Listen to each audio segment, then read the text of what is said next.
Do I say what I'm about to say on this podcast? Might as well. So, okay. So, Isla Dawn's ring gear, right? Was that the one I was thinking about? Just a lot of ass. Yeah, you and Uriel made that comment. I was like, you know what? You're Uriel absolutely made right. the comment, not me. Hang on, I gotta jump on Google and confirm what you're talking about. So, like, because this whole entire match, Isla Dawn's gear, I was just like, you just see pale white booty cheeks. I was just like, it's like, is this normal? That her ring gear, it's a lot of ass. I'm like, no, that's normal for Isla Dawn. Yes. That sounds about right. And I was just like, I was like, seeing it live versus watching it on NXT UK on NXT television, I'm like, okay. But yeah, I mean, I'm happy that we got new champions. Give me Isla Dawn and Alba Fire, and let Katana Chance and Kaden Carter go after the titles. I think those four will kill it. Give them a better spot in a card, not like right after like two fantastic matches back to back. Yeah.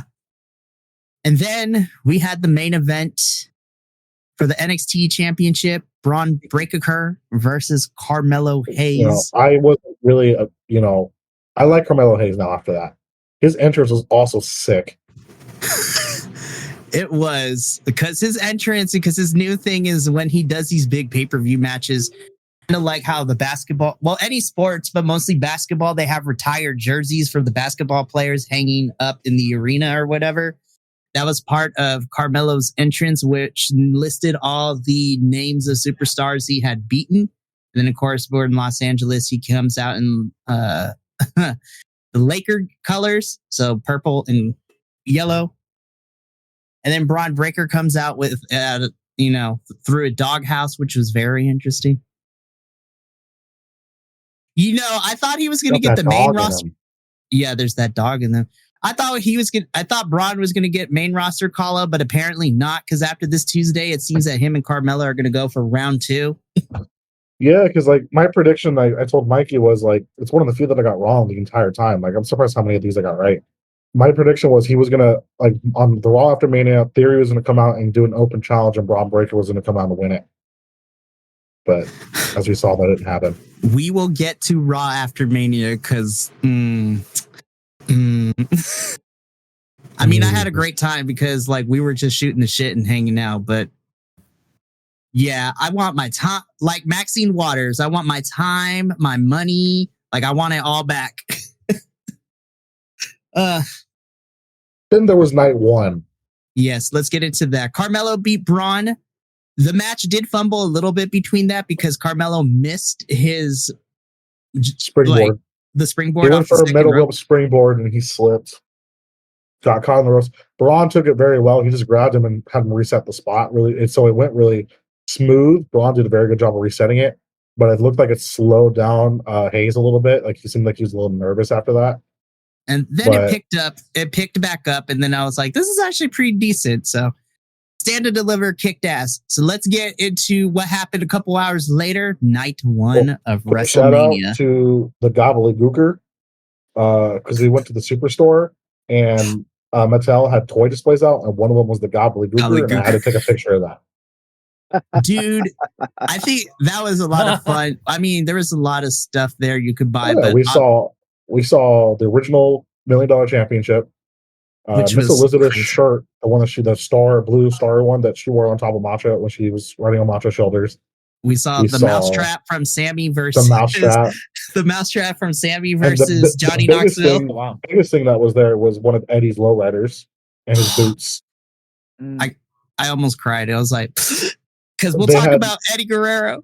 They had nothing in my size until we get to the line to leave. Then I happened to find a Cody Rhodes shirt that was my size, just like laying there. I was like, that's fucking perfect. All right, I'll buy this.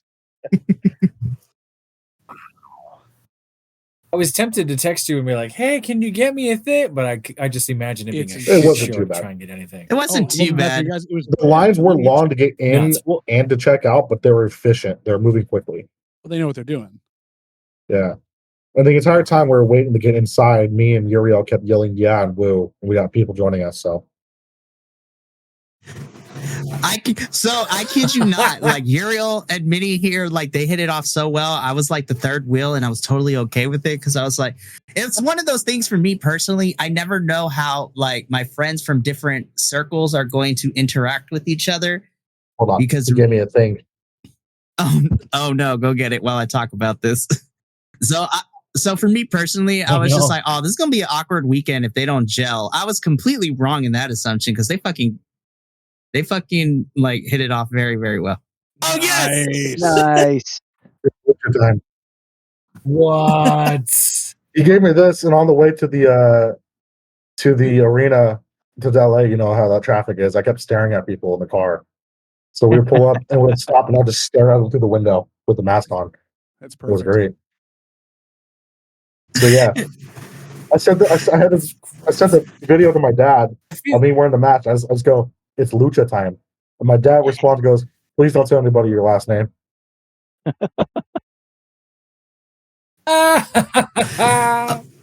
yeah. It was such a good time, and I'm so happy they hit it off because we were riding a high from Stand and Deliver because they were like, yo, that was cool. I was like freaking out. I was like,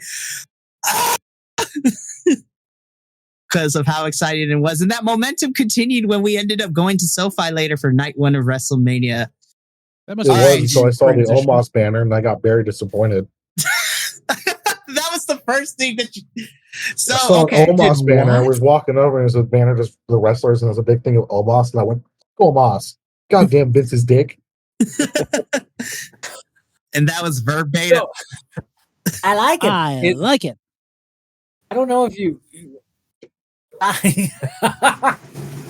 We can talk about this when we talk about Brock and Omos. But did Omos have What- fans? Oh my God. Were people cheering for Omos? I don't know. Now, there were a few that I saw because the Omos's fans are called the Homo sapiens. I was like, oh will my admit, God. We were up. Yeah, I kid it's you not. That ridiculous. is what the Serious? fan base for Omos is called, the Homo sapiens. I will admit, we were really high up, so it was kind of like the entrance ramp. But seeing Omos walk down in person, he's really big. The motherfucker is so slow. The Undertaker walks faster than him.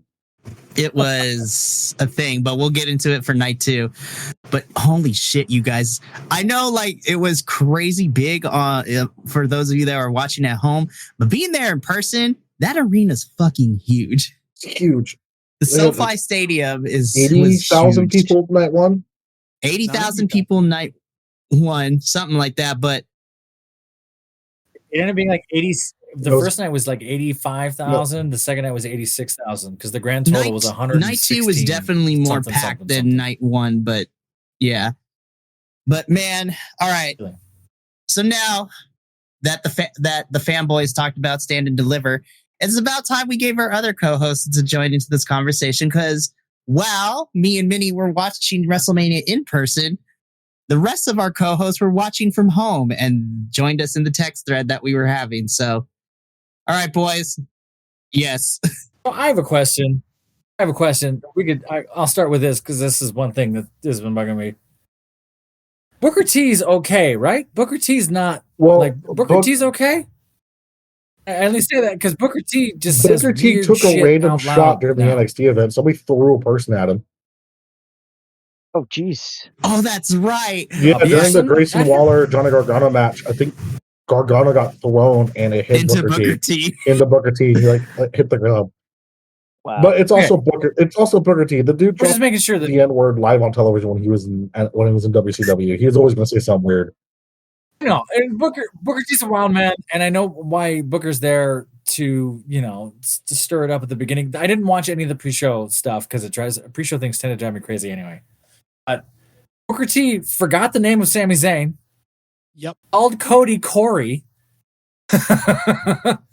And every time those folks around him were trying to like set up softballs for Booker T to say something, he would start laughing and then look away. So in my head, I He was like, definitely either took an you're edible. old or you're hot. Tupac was there. Both He of which fought are a lot. okay. Yes, but that's my take was sort of like, oh, he took that edible 45 Yeah. minutes too early. Like he was just digesting right at you were so, not to rag on Booker T, and Booker T's a legend, and I love Booker T to death, but there was Snoop some stuff Dogg he was was saying, I was there. like, oh, Booker, come on. Yeah, sound about Night two was a little better, but that first night was I like, love are you Snoop even Dogg, here, like- buddy? What happened? I mean, granted, night 2 segment was trash, anyways. But the fact that, yeah, we'll get wait to there. get there. But I give think it's kudos. a I give think it's a kudos to cover-up. Snoop We'll Dogg. get He's there. like, fuck this. We're gonna just improv it. We're gonna go through it. It's like, you go, Snoop. Hopefully, your cousin main events the Tokyo Dome, so we can see you on Japanese wrestling television. Which, by the way, that triple threat yesterday for the IWGP Women's So match. good. And the fact that now Mercedes Moné is going to be facing Mayu Iwatani of all people. I'm just waiting for her to keep clearing house and then eventually Mercedes versus Julia. Give it to me now. Sorry. So, is it okay that John Cena lost in front of a Well, bunch of so special needs technically he kids? won Is that but okay? lost. He did make John Cena still look strong because he made him tap out. But Austin Theory being the slimy little boy Austin Theory is. He did the nut He shot. also didn't care. Yeah.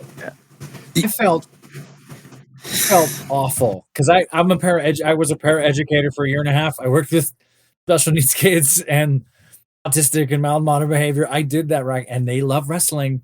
And I used to talk wrestling back in 2007, 8. I don't know when I had that job, long time ago about it.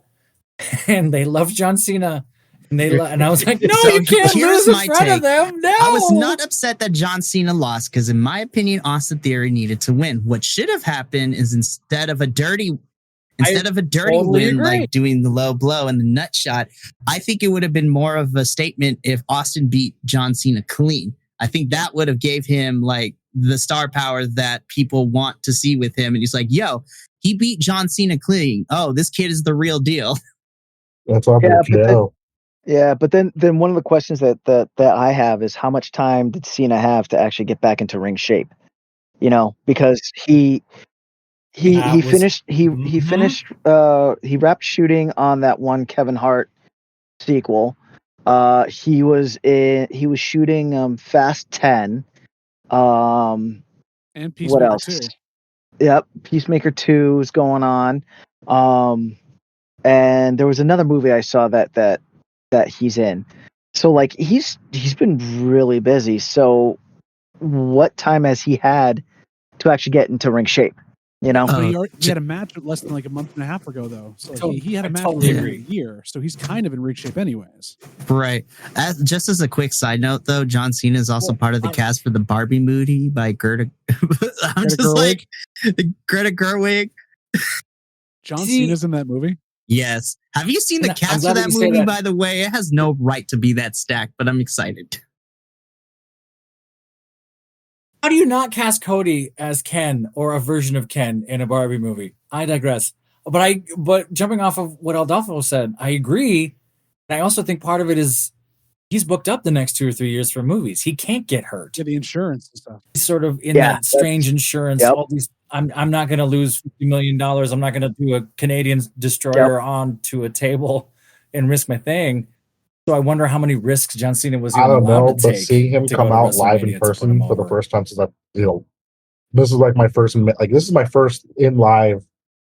So yeah, fans, this is my first time going to a live event. I'm gonna watch wrestling my entire life. Seeing John Cena come out in person was awesome. It was really cool. It sucked that he lost. But it was a good way to start the night one. And I think, honestly, of night one, that was probably the stinker of the whole entire night, because then, in my opinion, it got progressively better. Because the next match had no right to be that good, but it did.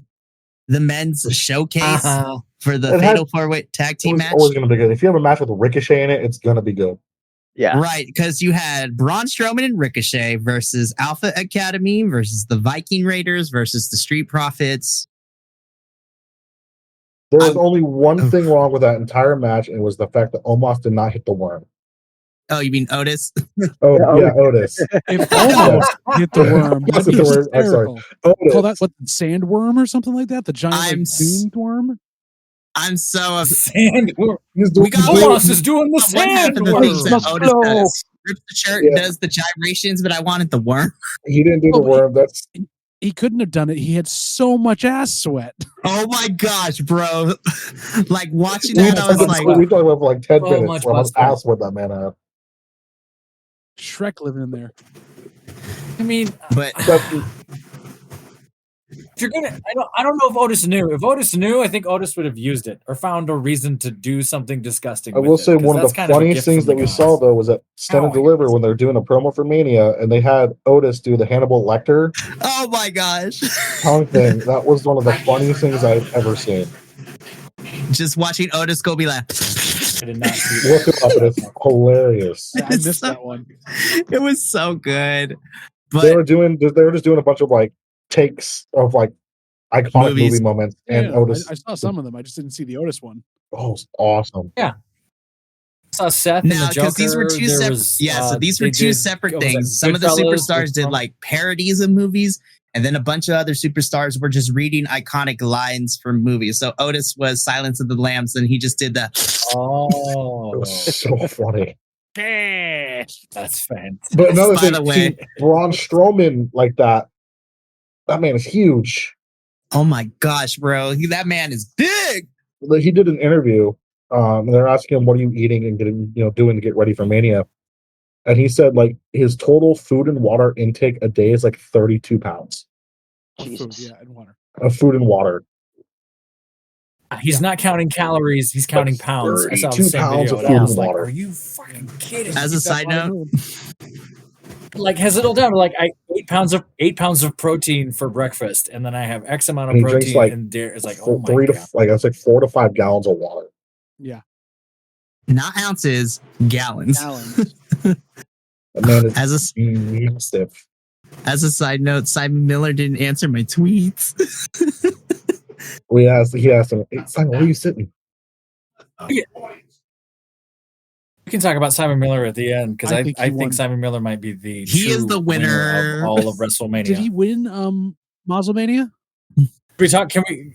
I don't want He to also rant. had a match against What? Brian Zane at like what was it? Yeah, that's right. Yeah. Oh, He had that's a right. match, which I can't find don't even know if he won. footage of.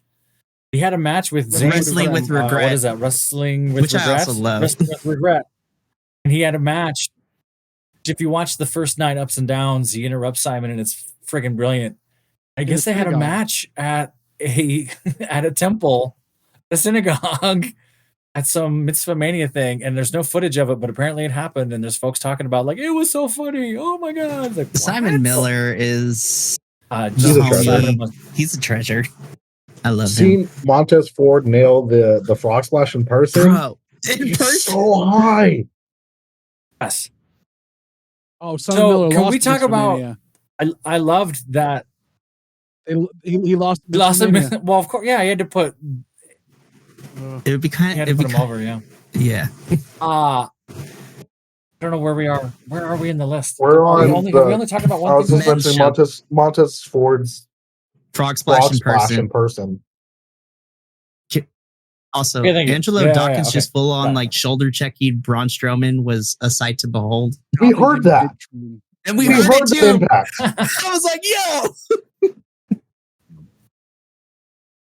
So that ridiculous That was Tower so of Death cool. thing they That pulled was off dope. Beautiful. was. I don't have a watching things on TV. I don't normally like. It doesn't necessarily take my breath away. I could like be really intent on it. Yeah. Like I almost spilled my drink. Like I went to take a drink and I'm pouring it on myself. Like what are they doing? Like totally out of a ridiculous movie. That was ridiculous. I was so I was all in after that. How do you point. update the Tower of Death spot? Because it's gotten stale. I Apparently, and so I didn't really yeah, quick. Go I ahead, just Adolfo, wanted go to ahead. say that my wife Alice joined me, and WrestleMania Night 1 is the first wrestling anything she's ever seen. So the first Sorry. so Oh, the wow. first match, she was like meh about, but the fatal 4-way, and when they did the tower, she like her face. I looked over and saw her face, and she normally doesn't give emotional reactions to things, right?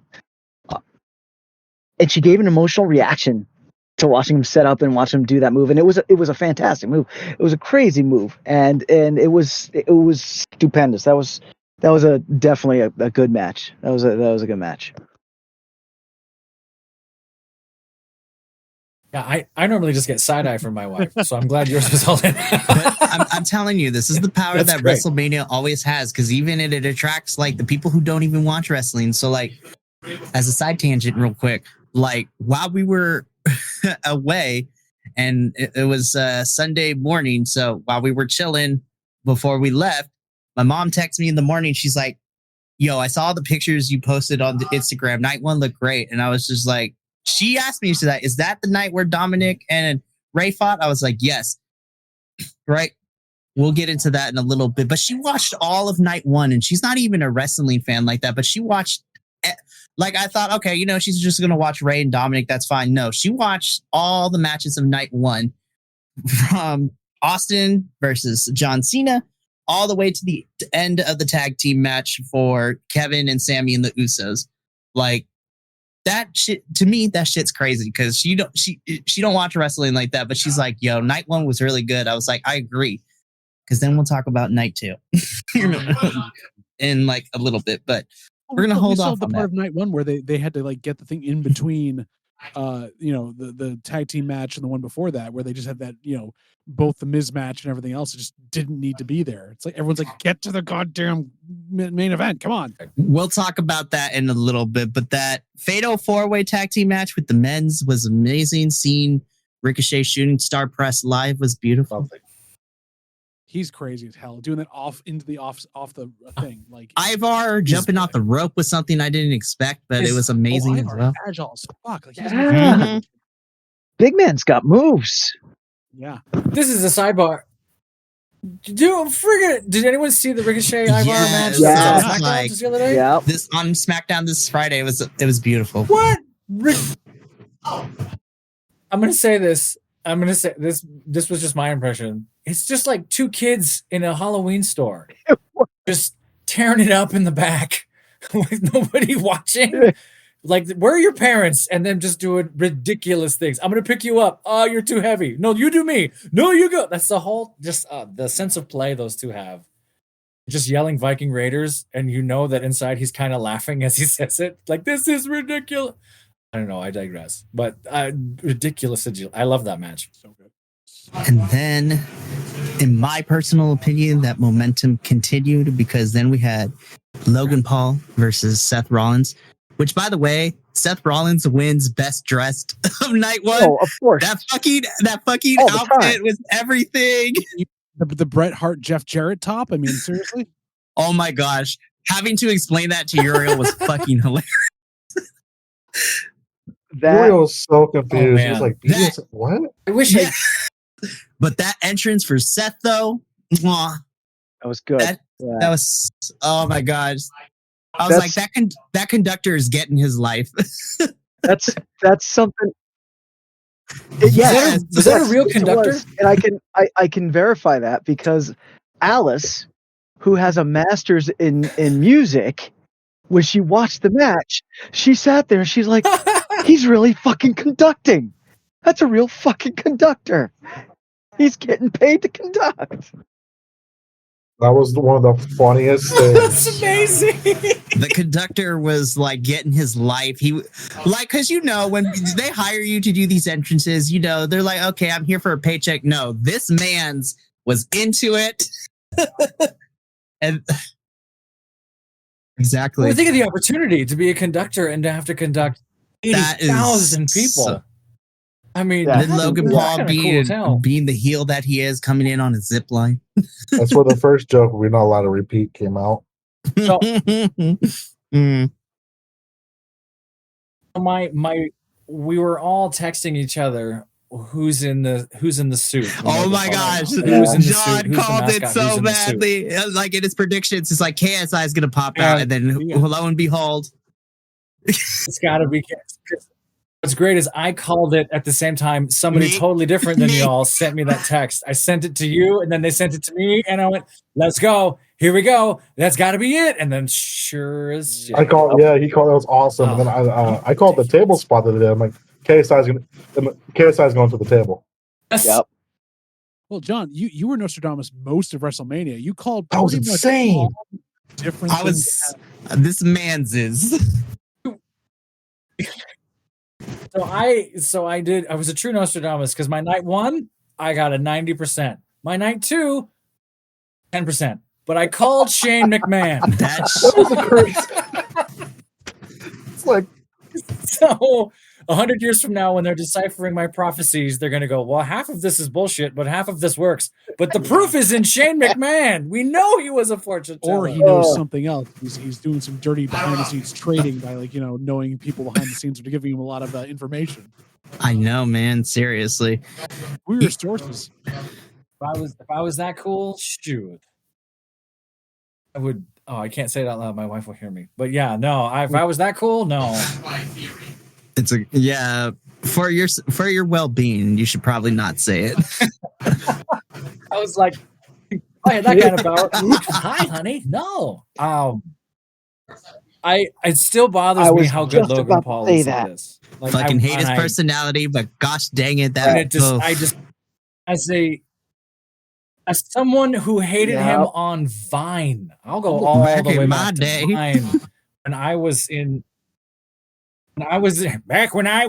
I have not told this story anywhere, and maybe this is for another episode if we just want to do an After Dark. I got thrown out by Cameron Dallas and Austin Carter's security in Chicago because I was trolling them live on Vine back when you shouldn't have been doing that to MagCon. I got chased by a lot of angry moms and teenagers, but I also was making fun of Logan Paul a lot at the time, those Paul brothers. So my discontent of them goes back. But the fact that athletically he can do all this and sell it, it's insane. I don't know if you've ever met someone that you don't want to respect. I don't want to respect you. Yeah. I have nothing but respect for you. It's this weird, interesting feeling of hate I'm not used to. Oh, without a doubt. Yeah. I can only imagine how much we would have rioted if Seth lost. I do have this fear in the back of my mind regarding Logan Paul. If he gets re-signed by WWE, right, and he comes back out, I fear that he does not have the self-control to know when not to do a thing. And he's going to end up either breaking his neck or, God forbid, falling from the ceiling from some stunt and not being with us anymore. No one would wish no one hard on him at all. And right, exactly. And I don't wish that, but he just, that's the type of personality he has. I saw somewhere that I did see somewhere. Icarus. There's an Icarus to it, right? There's I'm going to fly this close to the sun. I can do all these things. Look at how amazing I am. You're really high, and you're going to end up really high. If you fall from there, you're not going to make it. I did see somewhere that he was resigning. Yeah, that was the rumored report. And only if his brother signs, though, which is even worse.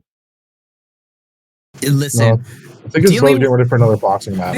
Dealing with Logan is one thing. I can deal with Logan. Jake is a whole nother level. That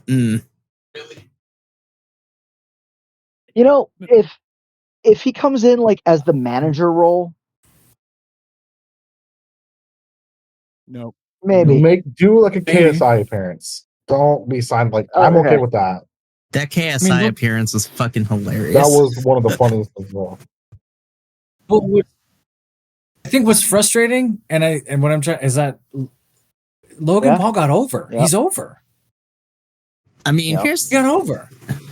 Look at all the talent over the years that never got over and did thousands and thousands of matches and never did anything. Logan Paul got over in what? 2 years? What? 3 matches? Yeah, 3 matches. 2 years, 3 matches. And Seth Rollins, who called him out on social media, right? Initially, in essence, the week after WrestleMania, ate crow because he tweeted or Instagrammed or whatever the hell it was, that if WWE doesn't re-sign Logan Paul, they're fucking stupid. That's crazy. Again, I don't like Logan Paul as a person, but I can't. I have to give him his. I have to give him his flowers with the athletic ability and the fact that he was able to have a really good match where a lot of people who've been in this industry for a very long time have yet to even pull something like that out is insane.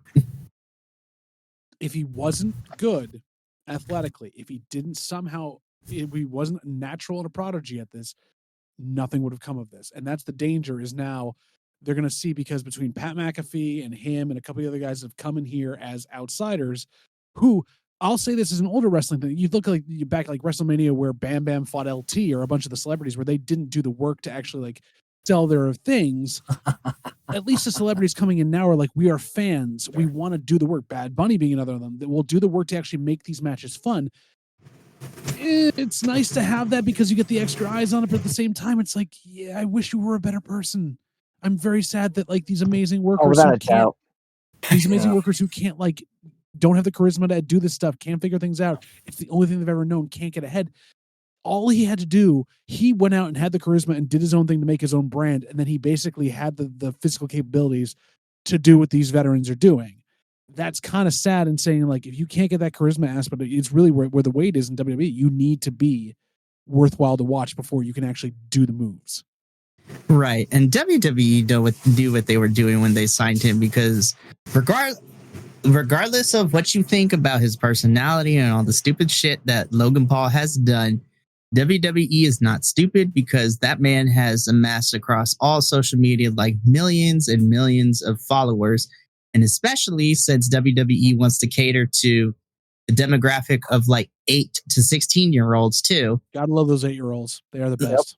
Logan Paul has amassed a very young fan base, and if you put him on WWE, those fans are surely going to watch him there, drawing all these eyes. So WWE is not stupid. And again, hate the person, but this match was really well done. Also, I loved it. Know, we'll talk about it later. The parent company that owns the UFC is now also the parent company for WWE. Logan Paul's energy drink, Prime, is partnered with the UFC. That's the angle I was saying. Yeah. There's a lot of money tied up in there. Prime is. My 6th graders are all in love with it right now. It's just like, it's not bad. I mean, it's not bad. Yeah, it's all right. I mean, I remember when vitamin water came out and that was 50 cents thing. Like, I was like, this is the next 50 cent like water flavor thing, majigger. But Seth versus Logan at the end of the day was a great match. I hate to admit it, but it was a lot of fun. It was a lot of fun. What happens to Seth now? What does Seth do? Does this Paul feud keep going? We could have found out on Monday, but he was supposed to cut a promo, but they cut it. So they just had to come out to hype the crowd out. They cut about so much shit for Monday. We'll talk about that. We'll talk about everything that went down or the lack thereof on the Raw after Mania. But what? No, is Seth going to get drafted? We'll talk Tune about out that next week. So anyway. After Seth versus Logan, we had Trish, Vita, and Becky taking on Damage Control. Kurtul. Io Shirai. Io Sky. I still want to call her Shirai. That's how I know her as. But Io Sky's ring gear was beautiful. I love the color scheme. And this is just a straight fact, but a lot of the Japanese wrestlers, they have like some of my favorite ring gear when they come out when they wrestle is so good. I was trying to figure out like where Dakota Kai got the lays from. I was just like, girl, why are we wearing this? Who gave it to you? I was like, did I miss something? Are you Polynesian? Are you Samoan? Like, what happened? Well, she's from New Zealand for one, but two, that makes sense. Hey guys, Tina gave it to her. I'll be right back. There was an explosion outside. Okay. Hang on, and not a little careful. One. Hang on a second. Breaking news live all over on the Bi-Conics podcast.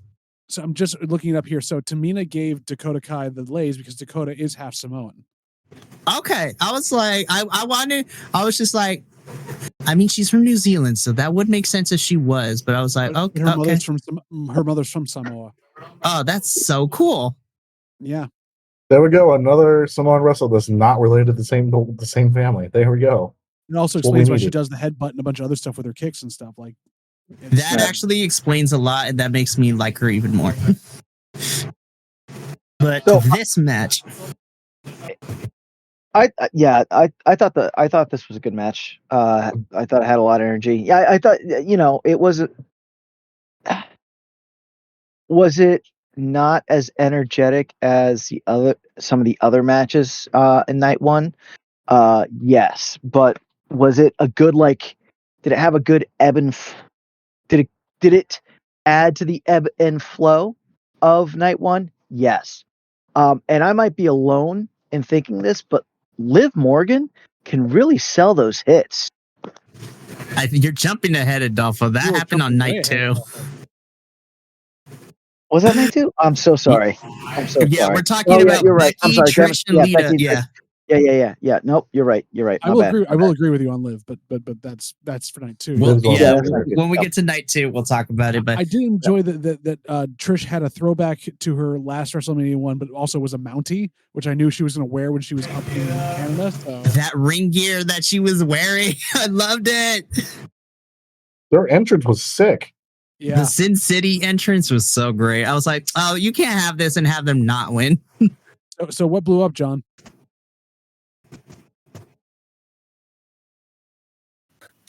Nobody knows.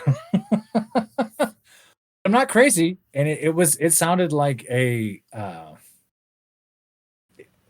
when something falls off a truck, that sound of like something like gaga, but it sort of shook the neighborhood just now. I'm out in the middle of nowhere in the woods, so it's a little bit of like, that's a very specific sound that happens in this part of town. Okay. My son thinks it's a clock striking midnight. At He's 9:20 on the East Coast. So I'm gonna go with that. He's an 8-year-old. Technically, I'm it's not gonna argue 6:20 with him. because John's a Californian like me. You know what that was? What was it? It was a clock. I mean, I'm trying to Google if Taking anything's them to up top. about it, but nothing's Like there. it's midnight? Yeah. As long as your family is No, A-okay there's no- and I safe, mean- like that's the important part. And 'Cause- John's speed cuts. If I hear it, if I hear it a third time, then I'm gonna go. It's Run. probably a T-Rex or something. All right, Oh, you clever! so we're just Clever girl. starting our discussion on Trish, Lita, and Becky versus Damage Control.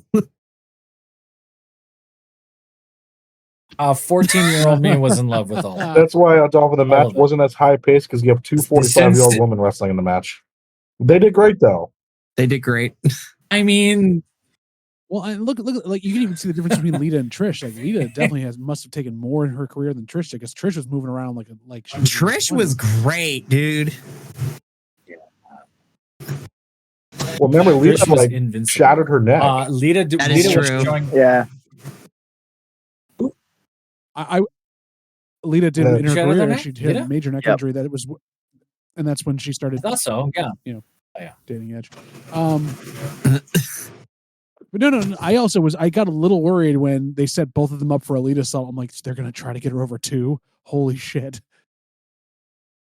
Yeah, there was. So was this Oh the my one where god, the ref he was in the wrong place 3 place? times. It was. I was like, Yes. So they tried to end the match twice, and both times the ref was yelling at somebody else. I remember like, wait, I think that was That's the thing. right. And then they did it That's again, right. right? Like they whipped someone into the corner. He was nearly in the corner. He was under one of the moves too, nearly got clocked by somebody. Like he was out of position Right. the entire, and not like kayfabe out of position. Like he was just out of position the entire match. I was noticing that. I mean, again, not to sound like that, not to sound like a horrible person, but if I was in the ring with all of them, I'd be in the. You're Trish Stratus. Fuck, I'm messing up your match. Okay, so we got to mention. We got to go back a little bit. The guy running the big screen for Mania, he is it kept fired. glitching out for the first like 3 matches. So that's why when you watch the Seth Rollins Logan Paul match, there's like a random like dead spot, and you hear the crowd just randomly pop. Yeah. That's because they finally fixed the Fix screen. the screen. That's what But we there's heard. a lot of- afterwards, yeah. So I digress. I wanted to ask about this too. Simon Miller talked about it, and Wrestlemania talked about it. Yeah, because we couldn't see the screen We couldn't see the screen. But like, so there's this take. We saw this on TV. I don't think we texted about it. We saw it on TV where Seth had a take to the camera and off, sort of like, why are they booing? Are they really that mad at Paul? And there's just sort of like this good about 30 seconds of like, that's not booing. Like they're really mad. Yeah. Something happened somewhere, and it looks like someone tells someone what happened. Meanwhile, while you guys were hearing that on the stream, those of us in the arena, at that point, when you hear the booing, is because we're the nosebleeds, right? We're in the 500 section, so we're really high up. We can still see the ring, but it looked like you're playing with miniatures, like fighting each other in the ring. So for us, so they had the screen on top so we could see what was happening in ring, and is basically what you were seeing on the Peacock. It kept glitching out. So for like the first 3 matches, it kept glitching, and then halfway during Seth versus Logan, it just completely blacks out, and like we lost the visuals of what was going on in the ring, because what was happening in the ring was like 10 seconds ahead of what was showing to you guys on television and like on the screen. So when you hear that booing, it's because at that point the screen had completely glitched, and for like 7 minutes we didn't have any visuals of what was going on with Seth versus Logan. And then when it came back on and everyone was cheering, is because they fixed the screen, but whoever's running the screen for night 1 is either got yelled at or probably got fired that day. I also wonder if it was the same person that made the mistake in the video package that they played in the pre-show and then for Dom's entrance. Oh my gosh, we'll talk about that. I was like, we'll talk about that in a little bit, because that match is next. But the Cinnamon Toast Crunch match? Where Sol Ruka was inside the costume. Cinnamon Toast Crunch. Man. Oh, yeah. All right. Anyway, go. Talk about the screen. So yeah, they fixed it by the time this women's match happened. But Trish Stratus, to see her do Stratisfaction live, like, is a beautiful thing. As a historian of women's wrestling, and I love me some women's wrestling, women's wrestling. Shut up. You can fuck right off. all of our little mess up season. JB was on top of that shit. That's okay. Don't mess up women's wrestling. That's okay. That's how he shows that he loves me, by taking me down a peg every time he gets a chance. I got to keep you honest, man. I got to keep you honest. And I wouldn't have it any other way. But the women's match was great. Damage Control once again takes a loss. What are we doing? What are we doing? And then, so this is cart in front of the horse stuff. No, they disbanded. They wrestled on Raw. Yeah, which we'll talk about in a little bit, because that match wasn't even supposed to happen. But whatever. Okay. No. All right, let's talk about the flub in Dom's entrance with this Auschwitz. Well, it was even worse. So I didn't realize it was in the pre-show. So John, I'll say this. Simon Miller actually talked about this too.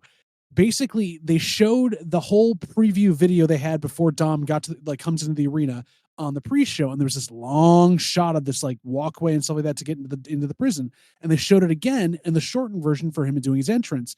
And what was clocked by these people who run this museum was, hey, that stock footage shot at Auschwitz. And no one caught it in the edit or anything else. And it was a long piece. And they've cut it out from the subsequent broadcasts now on the network.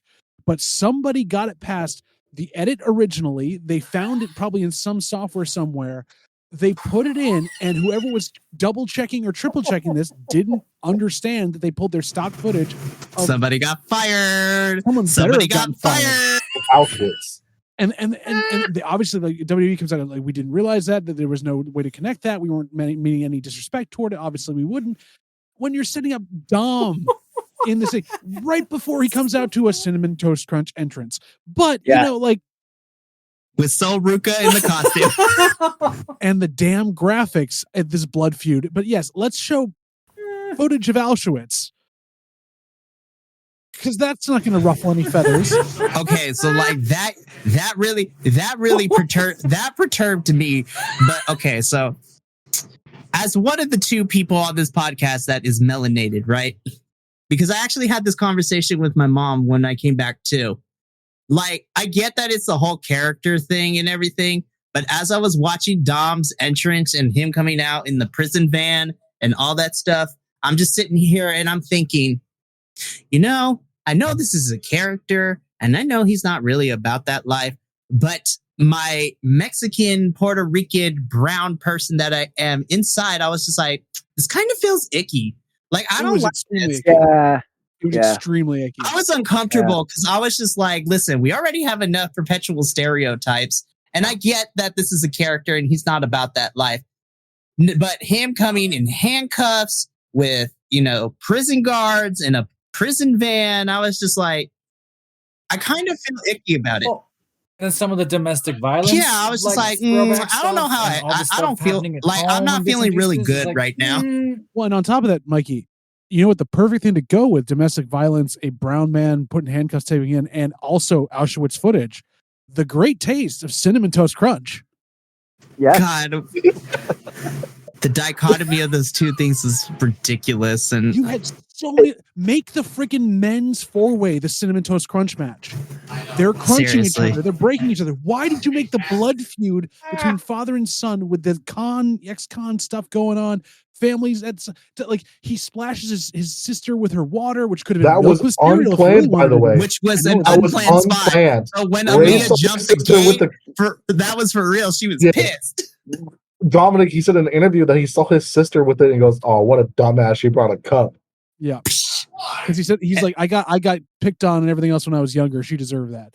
But that's what he said about her. But I'm just sitting there going, you had so many other matches on the card. You could have made the stupid Cinnamon Toast Crunch match, and you made the blood feud the match with Cinnamon Toast Crunch everywhere on the LED boards, on the ring posts, the stupid graphics. Every time there was a replay, all the stupid neon colors. It was like, this was the plan. Because I was like, it's because Cinnamon Toast Crunch tastes like churros. Oh my gosh. When you say it like that, Adolfo, that makes it 10 times worse. Oh my God. But yeah. Listening to the crowd chant Culeto at Dominic. Oh my God, that shit was so funny. They were chanting Culeto at Dominic. Okay. It was one of the funniest things. You guys probably didn't hear it on the TV screen, but we'll come back to Dominic and how I feel about the entrance in a little bit. But during the match, because we're in the heart, they say we're in Hollywood, bitch, we're in Inglewood. Calm down. I was like, we are nowhere near Los Angeles, but doesn't matter. Southern California, you got a lot of melanated people, both brown and African American, black. But the funniest shit was in the middle of this match, the whole arena started chanting Culero to Dominic Mysterio. Culero. Me and Uriel were fucking dying as soon as we heard it. And then once we explained to Evan what that meant in English, it was so hilarious. I thought they were saying you're little. I didn't know what they were saying at first. And then it was he's taller than his dad. But that's what they were chanting to him because he kept flexing.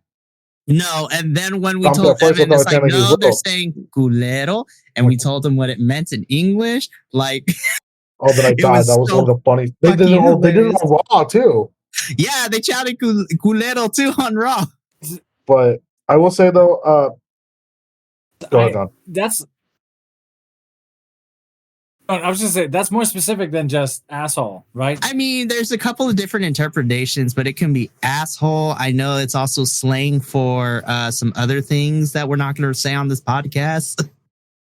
Yeah, that's what I was like. That's hysterical. Just wanted to confirm. Okay.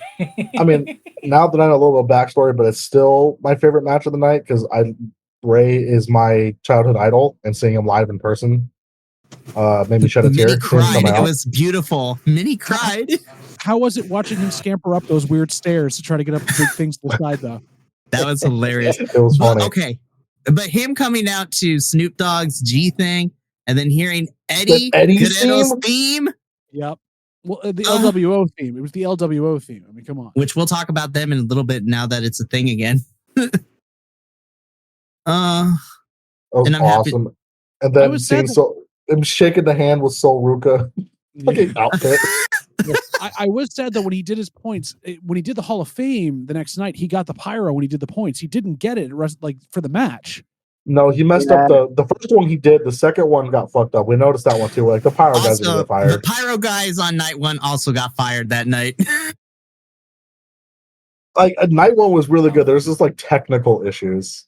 And then it was the opposite for night two. Technical issues were non-existent, but the wrestling itself was questionable. The dude running the big screen for night two was fucking with us. He kept turning the thing on and off, on and off, on and off. They did it on purpose. Wait. Follow this thought process with me. Follow this thought process. I'm following. Let's go. Okay. Conspiracy theory.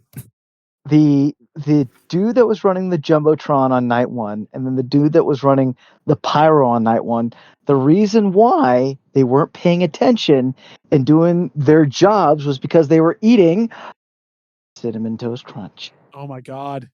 Or if we want to take it further, they were doing their taxes with TurboTax.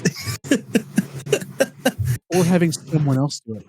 While eating Cinnamon People Toast are going to Crunch. be so confused until we explain what happened with that. Yeah, we'll get into that in a little bit because they did that on night one and night two before both main events. Night two wasn't as bad because they did something else before. They played the Pope's Exorcist. Oh my God. We'll talk about that in a little bit, but oh my God, that match. Why not do this? Is just me, and you can cut me off. You have a Cinnamon Toast Crunch match, or you can do a Pope's Exorcist. You can have an so they played the Pope Exorcist ad before the Edge and Finn Balor Hell in a Cell match. I like John's idea where you have the Pope's Exorcist exercise the Cinnamon Toast Crunch person. Oh my gosh! And out comes Sol Ruka. See, if you're gonna do theater, do theater. I mean, her finisher is called the Soul Snatcher. Take someone's take someone's snow. Do that and have Bray Wyatt come out so we have Bray Wyatt appearance. Oh my God, it would have been a whole mess. But one of the highlights we'll turn on the black light and we'll hit each other with pogo sticks. It'll be great. I mean, yeah. Triple ad-sponsored match. The fact that Finn and Edge, their things were color coded in that match too was hilarious. But anyways. I think one of the highlights between the Rey and Dominic match was the fact that he whooped him like a Mexican parent with the belt. Shit was hilarious. Funny as hell. My buddy turned to me at that point and just goes like, "Oh, so DQs aren't a thing? Like, is this like not what's happening here?" I'm like, "No, it's like the Super Bowl. They just let him play because who's going to stop this?" I mean, everyone knows that Dominic was being a little shit and he deserved to get his ass beat like an actual by his dad with the belt. Also, I turned to Evan. I was like, if he pulls out a chancla, this will be best match ever. I was about to say, have Ray's wife toss a chancla from the fucking audience. I mean, there's been enough photoshops of that already with him where he has the belt in the hand, but it's replaced with a chancla. It's really actually funny. Okay, I mean, shout out to the man sitting next to Ray, like Ray's wife and daughter. That dude was he was pointing aggressively, yelling at Dominic. That man was into it, and he was like dabbing up the mom and the sister. It was so good. I'm pretty sure he's like the best friend of George Kittle too, because he was there for George Kittle's as well. My mom lost her mind. They put those people in the same spot that they have coming into the ring. Yeah. So he was standing in the same spot. So yeah. Oh my gosh. I feel like if you're in the front row, you know somebody who knows. Otherwise, $5,000 Green shirt guy was there both nights, and I was like, he's my hero. I really need to know what he does for a living. Like, how does he keep scoring like these front row seats? Well, because those go for $5,000 a ticket per night. I know. Well, if you wanted to spend that night, they're about 12. Yeah. And Minnie didn't win the sweepstakes to upgrade our seats. Come on, Minnie. Peacock was giving like a thing away where they would upgrade like 2 people for ringside seats, and Minnie entered, but we didn't win. And it was only on night 1 too. They didn't even do it for night 2. I was like, ugh. For how I think the tickets were for both nights, But for how Uriel says it, Pete. Oh my god. He was like a kid at the candy store, but I really enjoyed it. It was great. It was hilarious. That's great. But honestly, go ahead. My son was confused about the belt because my dad's from Ensenada, so my dad got yelled at in Spanish his whole life, and I was hit with the belt, and I deserved it, and I know I did. So I saw the belt go off, and I lost my mind. I was like, no, in the chair, all into it. My son's like, why? Having non-flashbacks. Why would you take your belt off? You don't understand. I'm so glad you don't have to know why this is a thing. Be glad that you don't know this is a thing. Exactly. Just be like, But I think everyone. By the way, I loved that moment. Thank the gods I was the only one not having a PTSD moment. Oh, watching Ray beat Dominic Dominic with that belt, because I was right back to when my dad was beating me with the belt. And there was that one, even to put more stress on it, that one time where you were too old for the belt, but you got it anyway. Like I felt that same, like, God damn it, no. See, shout out to the boy Little Bunny for this Little Bunny. Little Bunny. Bad Bunny. Yeah. The fact that I was like, this is perfect, because then what's happened on Monday Night Raw, and then what I'm sure is going to happen at Backlash, I was like, this sets it up perfectly. But I don't care what nobody says. Like, I love Bad Bunny. His music may not be for everyone, but the fact that this man still has one of my favorite celebrity matches within the last couple of years with a Canadian Destroyer. But that ending sequence where he takes the chain from Dominic, which is enough of a distraction for Ray to do what he needs to do to win. Yep. That match was really fun. That was a good. Yeah, the whole match was good. I also want to shout out to Dominic real quick, because he got a replica mask of what looked to be Rey Mysterio's Halloween Havoc mask. Was just, oh, you're such a little shit, but I love the details. Well, I also love that he had Ray's, like the streaks on the inside, like the Phoenix stuff on the sides, and then he also had Eddie's design from Eddie's pants down his pants, and then Mommy on his ass. Yep. Mm-hmm. It was, his outfit was good. His outfit was really good. I personally thought he should have worn that mask. I thought that would have been irony right there for him to wear that mask against his dad. I think they're saving that for when they do the mask versus hair or whatever it's going to be, where he finally beats Ray, takes his mask from him. He's going to start wearing it and having not earned it, and keep himself being like a heat magnet for it. That's a good, yeah. Oh, quick sidebar. Yes. Quick sidebar. Did we ever get an explanation as to why Rey Mysterio's masks have been kind of like janked up after Raw? I'm sorry, after WrestleMania. Yeah, so his mask, from what I was hearing, originally was a tribute to Great Muta, so it was the helmet style. Yeah, okay. Also, that he's been protecting his head after a bad fall. And the last injury he had, he's been, instead of having the back open mask when he takes the bumps, he's got basically a helmet on to help him. Oh, okay, that makes sense. Yeah, because Ray's going to retire here like within the next year or two, honestly. Which, yes, while he can still walk, especially going back with his rivalries. Like, I mean, everyone has been bigger than him, but he's had rivalries with Batista, Kurt Angle, Brock Lesnar, like you name it. Right. He's gotten thrown around a lot.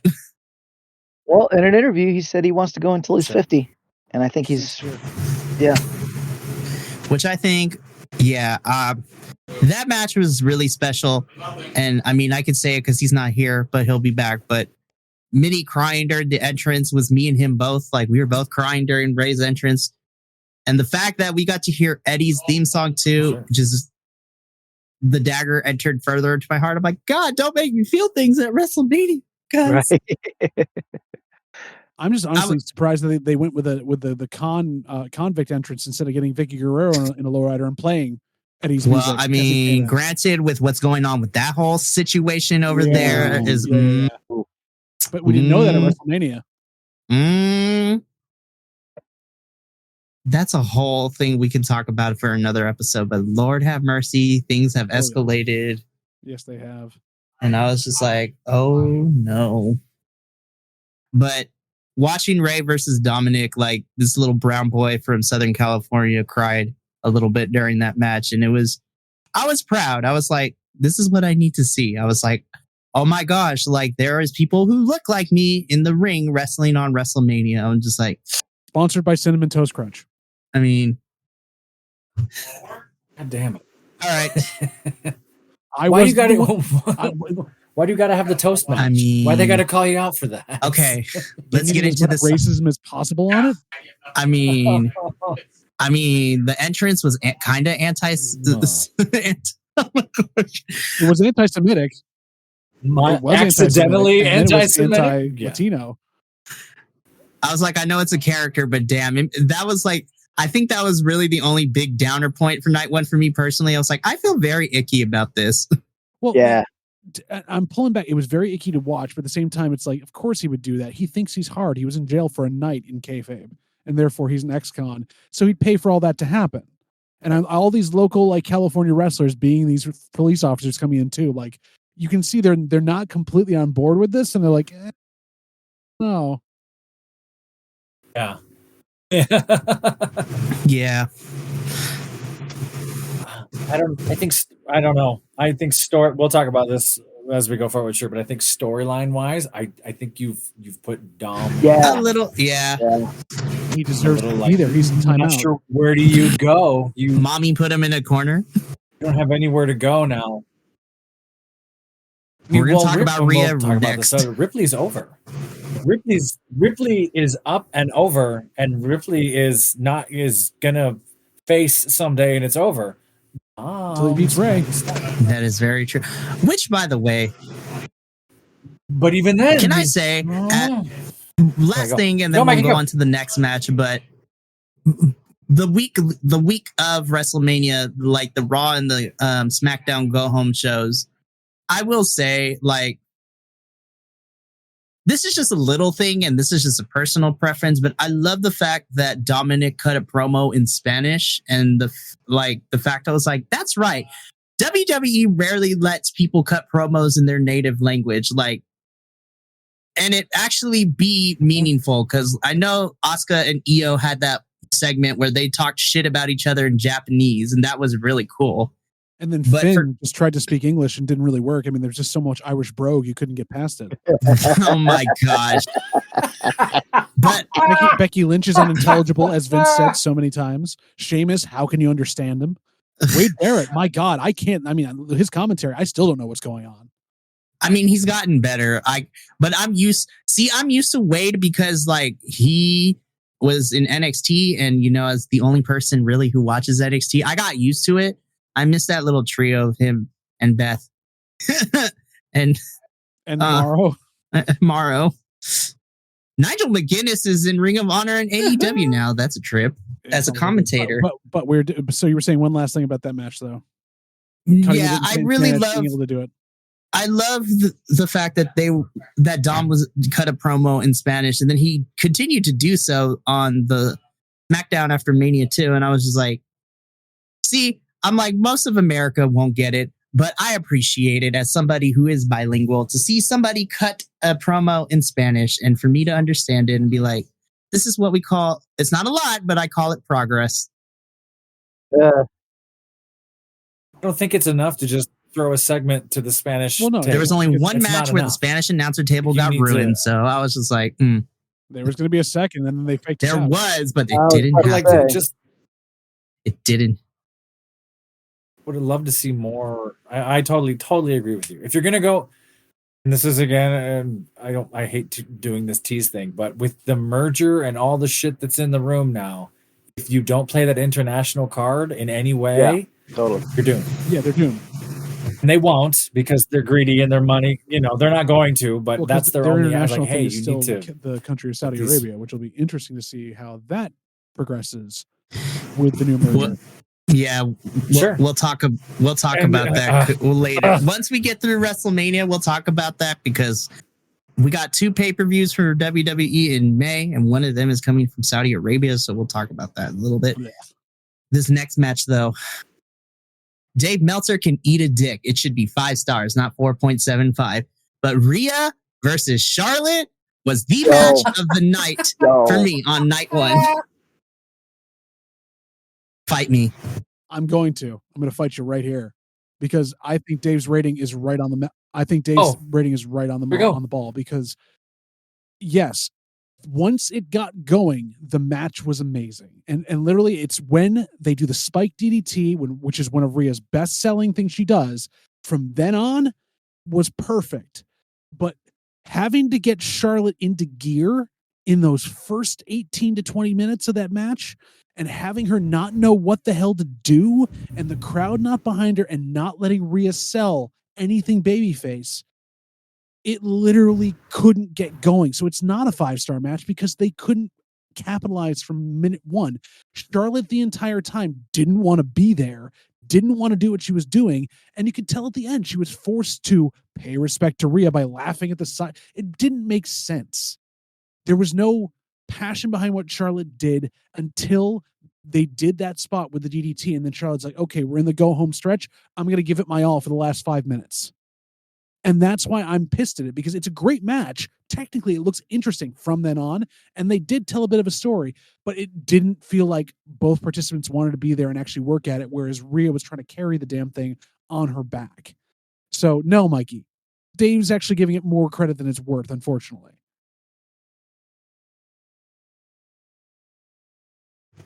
That is very fair, and I appreciate your honesty, and that's why I love this podcast, because we can be friends. But come on, come back, let's go. John's rolling his sleeves up. I don't know what's going on here.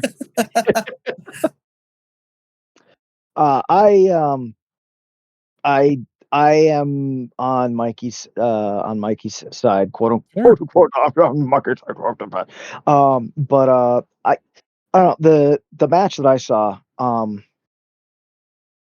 in my opinion, with Rhea Ripley and Charlotte Flair, I think that was the best match of the night. I thought there was a lot of great emotion. I thought there was a lot of great acting. I'm now interested. I want to, having heard what you said, JVL, I want to actually rewatch that match now and see if I can pick that up, because initially when I watched that match, maybe it was because Rhea Ripley was carrying it, or maybe for whatever the case may be, I was pulled into that match, and Alice was pulled into that match as well. I personally think that was even though the main event was the tag team championship, I thought that was the climactic a match, and I'm not downgrading the tag team championship match or any of the other matches, because like I said before, it's like, because when you tell a good story, you have, your rising as you fall action, rising fall, and this was a great pinnacle to a rise action, and then like it built, just, it built. So that's that. My thing also, that I want to clarify on it quickly is that the whole thing with Charlotte at the beginning for me was that I think she was thrown mostly because she got hit in the face so hard that she was bleeding from the mouth from the beginning of the match, and she wasn't set for that. And there was definitely a receipt given back to Rhea for that at some point. But I think her head wasn't in it until she finally got her head around what was going on. Yeah. I remember seeing her just smack flat. Thank you so much for tuning in to another Vibe Tribe production. What's going to happen next time? Well, you're going to have to tune in to find out. But until then, remember, audio podcast land, Take care of yourself, love one another, and as always, make sure that you keep the good times rolling. Thank you for being here, and we'll see you next time. Bye-bye.